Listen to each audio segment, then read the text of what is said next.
आप सभी को जय मसीह की। आज के इस नए दिन में आप सभी का स्वागत करते हैं। हम आशा करते हैं कि आप सभी प्रभु की कृपा से अच्छे होंगे।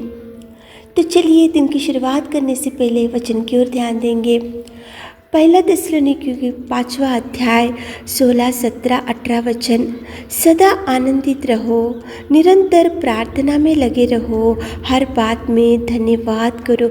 मेरे प्रियो, आज की सुबह के समय में परमेश्वर पिता है, कुछ इच्छा है आपके सामने लेकर आ रहा है। प्रभु की इच्छा ये है कि सदा आनंदित रहना चाहिए, हर बात में परमेश्वर को धन्यवाद करना चाहिए और निरंतर प्रार्थना में लगे रहना चाहिए। मेरे प्रियो, सदा आनंदित रहना बहुत मुश्किल का काम है, क्योंकि कभी कभी दुख की वजह से आनंदित नहीं रह सकते, चिंता की वजह से आनंदित नहीं रह सकते, मुसीबतों की वजह से आनंदित नहीं रह सकते, और देखो बीमारियों की वजह से आनंदित नहीं रह सकते, और किसी की बातों की वजह से कभी कभी घायल होता है तो उनके वजह से आनंदित नहीं रह सकते। लेकिन प्रभु के वचन में कितना सुंदर लिखा है, देखो सदा आनंदित रहो।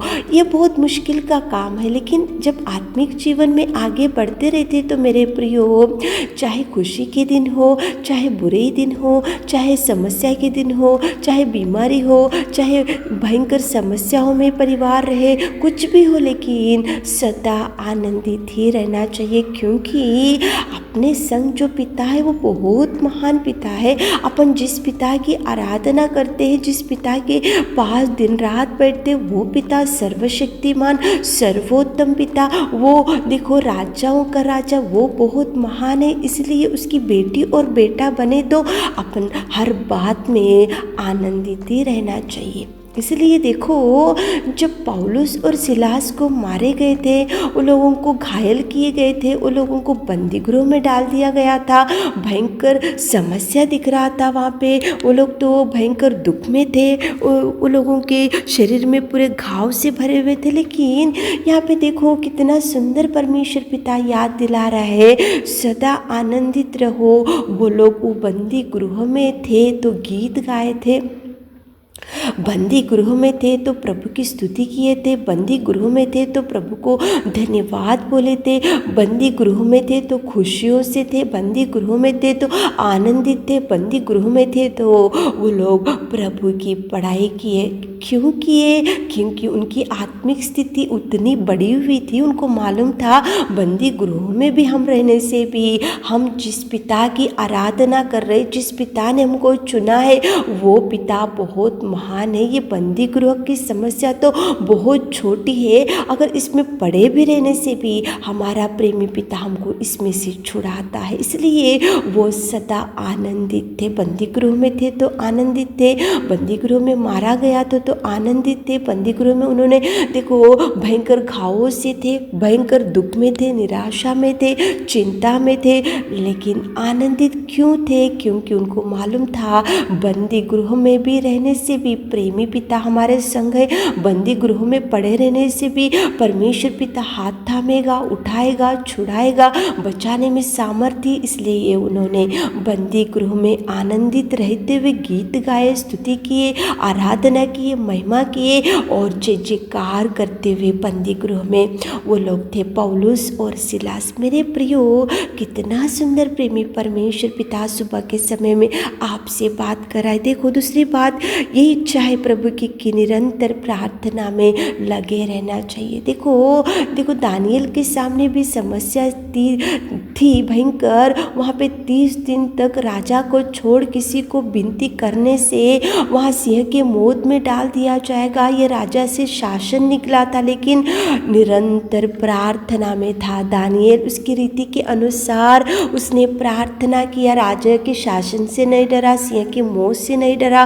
वो 30 दिन तक राजा को छोड़ किसी की विनती नहीं करना, ये राजा की आज्ञा से नहीं डरा, वो किसी से भी नहीं डरा, लेकिन रीति के अनुसार जो दिन रात करता था वो हमेशा करता था। उसकी आदत जो थी दानियल की वही करता गया, निरंतर प्रार्थना में लगे रहा, इसलिए प्रभु ने सिंह के कोठरी में से बचा कर रखा। मेरे प्रियो, तीसरी बात देखो यहाँ पे हर बात में धन्यवाद करना चाहिए। प्रभु की इच्छा में पहली इच्छा है कि सदा आनंदित रहो, बोला प्रभु ने। दूसरी, निरंतर प्रार्थना में लगे रहने को बोला प्रभु ने। तीसरी बात, हर बात में धन्यवाद ही बोलना चाहिए। अय्यूब था, सीधा था, खरा था, धन संपत्ति था, लेकिन जब उसके बच्चे मर गए और देखो सिर से लेकर पाँव तक उसके फोड़े जब आ चुके थे, सब कुछ नष्ट हो चुका था, लेकिन फिर भी उसने, अय्यूब ने बोला कि प्रभु ने दिया, प्रभु ने ले लिया।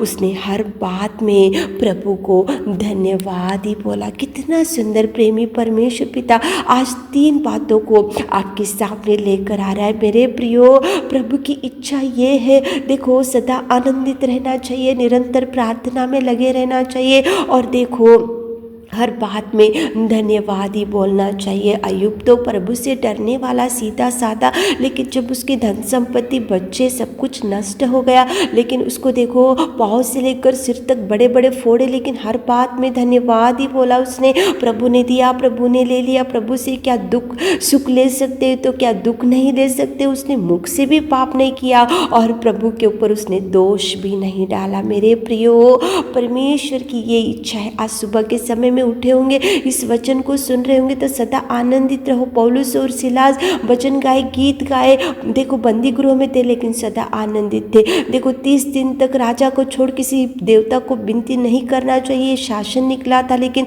दानियल रीति के अनुसार निरंतर प्रार्थना में लगे था। और देखो हर बात में धन्यवाद बोलना चाहिए। अय्यूब सीधा और खरा और धनी, धन संपत्ति वाला था, लेकिन जब कुछ सब कुछ नष्ट हो गया था, बच्चे, धन संपत्ति और सिर से लेकर पाँव तक फोड़े आ चुके थे, लेकिन फिर भी उसने हर बात में धन्यवाद ही बोला। मेरे प्रियो, सुबह के समय में परमेश्वर के पास अगर ये 3 बातें आपके जीवन में नहीं है तो सुधारो। प्रभु को बोलो कि प्रभु मैं सदा आनंदित रहूँगा। प्रभु को बोलो कि प्रभु मैं निरंतर प्रार्थना में लगे रहूँगा। प्रभु को बोलो कि प्रभु मैं हर बात में धन्यवाद ही बोलूँगा। प्रभु आपको ज़रूर ब्लेस करेगा। मेरे प्रियो, ये 3 बातों को आप अप्लाई कर लो, आत्मिक जीवन में आगे बढ़ते रहते हैं तो प्रभु की ये 3 मुख्य इच्छा आपसे प्रभु रख रहा है। प्रभु की इच्छा को आप जानो। प्रभु आपके लिए बहुत कुछ किया है, तो कुछ कुछ इच्छा है प्रभु भी आपसे रख रहा है, तो आप सुधारो अपने आप को। सदा आनंदित रहो, चाहे दुख के दिन हो, चाहे परेशानी हो, चाहे मुसीबत हो, चाहे बीमारी हो, चाहे संकट हो, चाहे गरीबी हो, चाहे आपको कितनी भी देखो मुश्किलों का सामना क्यों ना करना पड़ रहा, लेकिन सदा आनंदित रहो, निरंतर प्रार्थना में लगे रहो। चाहे कितने भी तूफान, चाहे समस्या क्यों ना हो, रीति के अनुसार दानियल ने प्रार्थना किया, आप भी प्रार्थना में लगे रहो। हर बात में धन्यवाद करो, चाहे मुश्किल के दिन, चाहे देखो दुख के दिन, चाहे कितनी भी परेशानी कुछ भी हो, लेकिन प्रभु ने दिया, प्रभु ने ले लिया, प्रभु के नाम की स्तुति किया। अय्यूब ने ये 3 इच्छाएं प्रभु आपके जीवन में देखो इच्छाएं रख रहा है। प्रभु की इच्छा है कि ये 3 मुख्य इच्छा आप पूरी करो। प्रभु की इच्छा को जानो और प्रभु आपकी आत्मिक स्थिति को आगे बढ़ाने के लिए कुछ कुछ नियमों को, कुछ कुछ इच्छा को रख रहा है, तो उसको पूरा करते हुए प्रभु से प्रार्थना करते हुए प्रभु को आज से बोलो कि प्रभु मैं सदा आनंदित रहूँगा, निरंतर प्रार्थना में लगूंगा और हर बात में धन्यवाद करूँगा, ताकि प्रभु ये 3 इच्छा को आप पूरा करने से प्रभु आपको ब्लेस करेगा, भरपूरी देगा, आनंद देगा, खुशियाँ देगा और हर काम में सक्सेस देगा। सुबह उठे होंगे तो प्रार्थना करते हुए दिन की शुरुआत करो, ताकि प्रभु आपको ब्लेस कर सके। आमीन है। मेरे खुदावंत प्रेमी परमेश्वर पिता, कितना सुंदर आपने बात किया मेरे खुदा। आज की सुबह के समय में आपकी उपस्थिति में आकर विनती करते पिता, हमारे प्रिय भाई बहनों के जीवन से ये 3 इच्छा आप पूरा कीजिए पिताजी। सदा आनंदित रहने के लिए आप गाइड कीजिए, निरंतर प्रार्थना में लगे रहने के लिए आप ज्ञान दीजिए और हर बात में धन्यवाद बोलने के लिए आप उनको भर दीजिए पिता। उनके हर काम में आज सक्सेस दीजिए, उनकी हर इच्छा को आज पूरा कीजिए, दिन भर के सारे आशीषों से भर दीजिए। छोटी सी प्रार्थना आपकी मिठ्ठे और मधुर नाम से मांगते खुदा, आमीन।